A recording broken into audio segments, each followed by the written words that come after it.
দর্শক, এই মুহূর্তে কুড়িগ্রামের নাগেশ্বরী থেকে নদ নদীর পানি বৃদ্ধির খবর জানাচ্ছেন প্রতিনিধি লতিফুল রহমান লিঙ্কন। ধন্যবাদ আপনাকে। আপনি জানেন যে উজান থেকে নেমে আসা পাহাড়ি ঢল আর টানা কয়েকদিনের ভারী বৃষ্টিপাতে উত্তর অঞ্চলের সবকটি নদ নদীর পানি বৃদ্ধি পেয়েছে।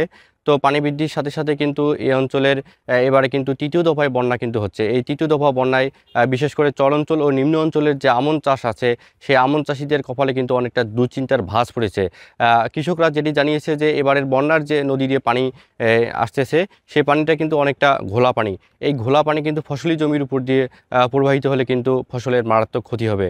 তো কুড়িগ্রামে কিন্তু গত 3 দিন ধরে কিন্তু ভারী বৃষ্টিপাত না হওয়ার কারণে কিন্তু গতকাল থেকে কিন্তু নদ নদীর পানি অনেকটা কমতে শুরু করেছে। কুড়িগ্রামে কিন্তু নদ নদীর পানি বাড়ার সাথে সাথে কিন্তু দেখা দিয়েছে তীব্র নদী ভাঙ্গন। নদী ভাঙ্গনে কিন্তু ইতোমধ্যেই কিন্তু কয়েকটি বাড়িঘর কিন্তু নদীগর্ভে বিলীন হয়েছে। কুড়িগ্রাম পানি উন্নয়ন বোর্ড যেটি জানিয়েছে যে কুড়িগ্রামে ভারী বৃষ্টিপাত না হওয়ার কারণে আগামী 24 ঘন্টার মধ্যে নদ নদীর পানিগুলো একদম কমে যাবে। এই ছিল কুড়িগ্রামের নাগেশ্বরী থেকে বন্যা পরিস্থিতির সর্বশেষ খবর। লিঙ্কন, আপনাকে ধন্যবাদ।